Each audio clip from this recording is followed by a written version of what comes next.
ตอนเช้าวันที่27ตุลา2025นี้อยู่ที่ห้องประชุมกองบัญชาการปกสแขวงบุรีรัมย์ไซ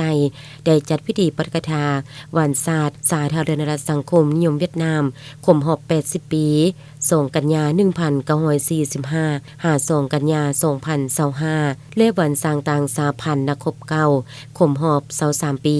โดยการเป็นประธานและให้เกียรติปาฐกถาเล่าคืนมูลเสือวันสำคัญดังกล่าวโดยแม่นทานพลจตวากงจันทร์ไสปัญญาหัวหน้ากองบัญชาการปกสแขวงมีคณะกองบัญชาการปกสแขวงนายและพลตำรวจเข้าร่วมในพิธีทานพลจตวากงจันทร์ไสปัญญาได้ยกให้เห็น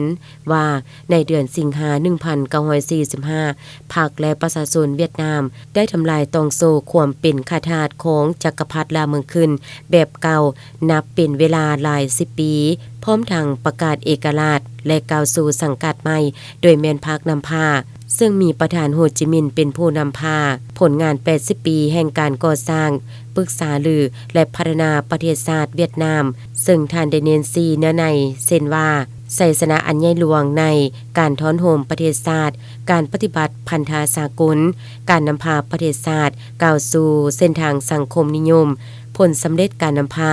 เปลี่ยนแปลงใหม่อย่างมีหลักการของพรรคเป็นเวลา4 ทศวรรษผ่านมาได้พิสูจน์ให้เห็นมากผลรอบด้านในการพัฒนาประเทศเป็นต้นการสร้างรัฐแห่งกฎหมายสังคมนิยมและท่านยังได้ยกให้เห็นมูลเสือมากผลของการพัวพันหัวมือแบบพิเศษเวียดนามลาวตลอดระยะผ่านมาโดยแม่นบรรพบุรุษเวียดนามลาวเป็นผู้ก่อตั้งไว้2 พรรค2 รัฐ2 กองทัพและประชาชน2 ชาติเคยช่วยเหลือซึ่งกันและกันร่วมคุ้มครองเดียวกันตีศัตรูตัวเดียวกันและมีพรรคคอมมิวนิสต์อินโดจีนอันเดียวในการก่อสร้างพรรคตนและนำพาญาติเอาไสสนะเป็นเก่าๆมาพร้อมนั้นท่านได้ยกให้เห็นมูลเสือแห่งการกำเนิดเติบใหญ่ขยายตัวของสาพันธ์ครบเก่าครบรอบ23 ปีที่9 กันยา2025ที่9 กันยา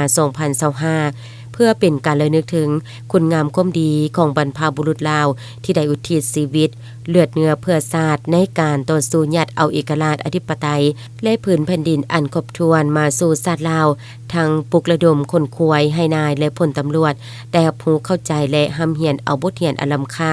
คุณค่าการเมืองคุณสมบัติศีลธรรมปฏิวัติความองอาจกล้าหาญน้ำใจเสียสละของบรรดานักรบปฏิวัติในสมัยต่อสู้กุศลมาเป็นบทเรียนในการดำรงชีวิตก็คือการปฏิบัติหน้าที่เวียกงานเพื่อให้ตนเองกลายเป็นพนักงานสืบทอดที่ดีในอนาคตโอกาสเดียวกันยังได้ประกาศแต่งตั้งหน้าที่ของนายตำรวจคันพเนกปกสกลุ่มบ้านหน่วยงานอยู่บรรดาห้องกองพันป้องกันเคลื่อนที่ขายคุมขังแดดสร้างโรงเรียนปกสจันตนเลข4และปกส7ตัวเมืองที่ขึ้นกับกองบัญชาการปกสแขวงบุรีรัมย์ไซซึ่งการประกาศการจะตั้งครั้งนี้แม่นอิงใส่ความเรียกร้องต้องการของหน้าที่เวียกงานการเมืองในปัจจุบันและเฉพาะหน้ายาวนานเพื่อให้แทดเหมาะสอดคล้องกับหน้าที่เวียกงานตัวจริง